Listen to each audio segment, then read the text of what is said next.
안녕하세요. 오늘 읽어볼 책은 게으름도 습관이다 입니다. 저자는 적어도 독자가 이 책을 읽으려고 선택했다는 것 자체에 나름 의미를 두는 것 같습니다.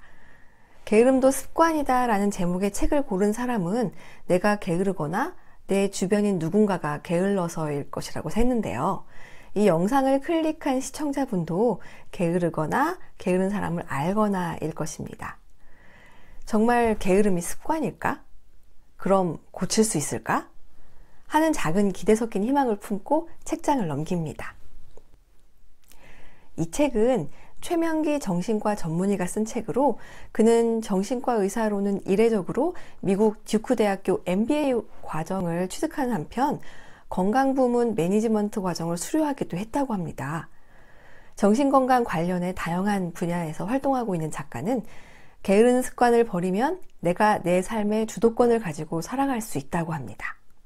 이 책은 1장 문제는 감정이다, 2장 의지력을 흐리는 방해물 제거하기, 3장 선천적 게을러너에서 후천적 부지런어로 이렇게 3장으로 구성되어 있으면서 장마다 납득하기 쉬운 생활 속의 예를 들어가면서 왜 그런지, 왜 이렇게 하면 안 되는지 등에 대해 친절하게 설명해주고 있습니다. 제가 읽은 정신과 의사들이 쓴 책들은 대부분 필체가 굉장히 친절하고 자세하며 쉽습니다. 아마도 임상에서 경험한 사례들을 통해 독자의 눈높이를 맞춘 게 아닐까 하는 생각이 드는데요. 중간중간 본인이 만난 환자의 상담 사례를 들려주어 읽는 재미도 놓치지 않습니다. 책에서 게으름은 타고나는 성격이고 타고나는 게으름이라고 설명합니다. 누군가는 키가 크고 또 누군가는 코가 오똑한 것처럼 인간의 마음도 어느 정도는 타고난다는 것인데요. 결국 타고나길 작은 스트레스도 견디지 못하는 사람이 있는 반면 항상 허허 웃으며 사는 사람도 있다는 겁니다. 그렇다면 나는 타고나기를 게으르게 타고났으니 평생 게으른 사람으로 살아야 하나? 라는 의문이 생깁니다. 게으름을 타고난 것이 아니라 게으른 성격을 타고났으니 나는 불안이 많은 사람인가? 분노 조절을 잘 못하는 사람인가? 등의 본인 성격을 분석해서 그것을 조금씩 다스릴 수 있어야 한다는 것이지요. 예를 들어 불안이 많은 사람들은 일이 제대로 되지 않을 것을 걱정하며 집중도 못하고 안절부절 못하는데 반대로 너무 불안이 없어도 걱정이 사라져 낙관으로 변한답니다. 그런 사람들은 걱정이 없기 때문에 항상 자족하며 부지런을 떨 이유를 찾지 못한다는 것이지요. 이 외에도 저자는 게으름은 의지력의 문제이기보다는 감정의 문제이니 본인의 감정 상태가 어떤지 파악하는 것이 게으름을 벗어날 수 있는 첫 단계라고 설명합니다. 불안감, 의욕 상실, 분노, 예민함, 외로움, 불만, 동기 부족 등 나를 게으르게 만드는 감정 요소들을 제거해야 하는데 문제는 그 다음이지요. 막상 제거하려고 보니 장애물이 너무 많습니다. 같은 일을 반복해서 하는 것을 유독 싫어하는 사람이 있고 뭐만 하려고 하면 꼭 누군가 나타나 방해했던 경험 아마 많으실 겁니다. 이 외에도 빨리 성과가 보이지 않아 답답해하는 조급증, 모든 잘못을 남 탓으로 돌리는 성격, 선택장애가 심한 경우, 또 너무 고집이 세도 문제, 목표를 완수하면 급 나태해지는 경우 등이 내가 감정을 다스리고 게으름에서 벗어나고자 할 때 나를 방해하는 요소들입니다. 한 가지 예로 심리학책에 종종 등장하는 이야기인데요. 4살짜리 아이에게 마시멜로가 1개 들어있는 접시와 2개 들어있는 접시를 주면서 지금 당장 마시멜로를 먹는다면 1개만 먹을 수 있고 자신이 돌아올 때까지 기다렸다 먹는다면 2개를 먹을 수 있다고 하는 실험입니다. 바로 먹는 아이들도 있을 테고 기다렸다가 먹는 아이들도 있겠지요. 그로부터 15년 후 그 4살짜리 아이들을 다시 만나 어떻게 살고 있는지 확인해 보니 마시멜로를 앞에 두고 참았던 아이들이 훨씬 더 성공적인 삶을 살아가고 있었다고 합니다. 곧 자기 통제를 잘하는 사람일수록 성공할 가능성도 크다는 얘기지요.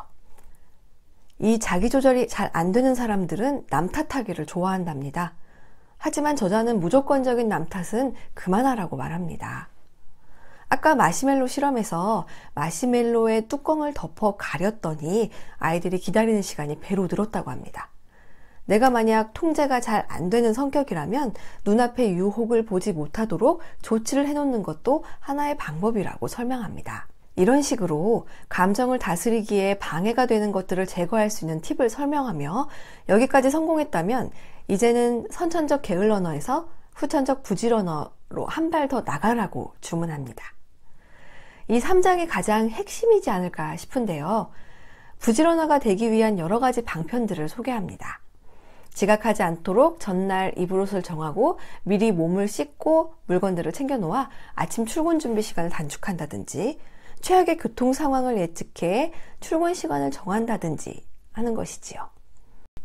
이 외에도 SNS에 시간을 빼앗기지 말고 내 주변의 분위기를 새롭게 바꾸거나 비능률을 제거하는 등의 방법을 설명하면서 저자 본인도 이러한 것들이 어려운 일임을 잘 알지만 여기까지, 즉 감정을 다스리고 방해물을 제거하는 단계까지 온 당신이라면 조금만 더 힘을 내 완성할 수 있을 것이라고 응원합니다. 제가 가장 고개를 끄덕였던 대목이 일단 시작하라, 일단 끝내라 입니다. 게으른 사람들은 미루기를 잘합니다. 하지만 눈 딱 감고 못 맞추면 어쩌나 하는 생각일랑 잠시 내려놓고 무조건 시작하고 끝내라고 합니다. 이렇게 하면 당신도 당신의 삶의 주인이 될 수 있다고 하니 한번 해보는 건 어떠세요? 하지만 잘 되지 않을 거라는 것도 잘 압니다. 실제 중식 셰프로 유명한 이연복 셰프가 방송에서나 개인 유튜브 채널에서 본인의 비밀 레시피를 스스럼 없이 공개하는데도 큰일은 일어나지 않습니다.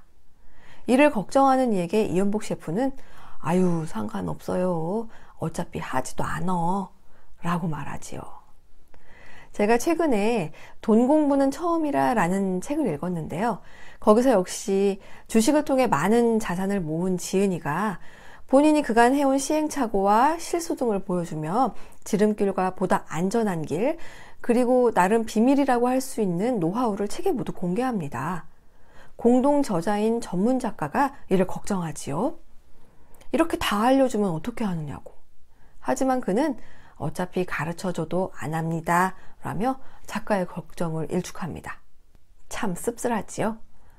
하지만 내 삶이 변하길 바라고 지금에 안주하는 것이 발전적인가 자문해 보신다면 뭐든 실천하시기 바랍니다. 지금 당장 눈앞에 닦아야 할 그릇이 있나요? 당장 넘겨야 할 서류가 있나요? 아니면 당장 정리해야 할 사진이 있나요? 일단 눈 딱 감고 그것부터 손에 쥐십시오. 그러면 진정 게으른 습관을 버리고 내 삶의 주인이 되기를 바라는 저자의 응원이 빛을 발할 것이라고 봅니다. 재밌으셨나요? 다음에 또 만나요.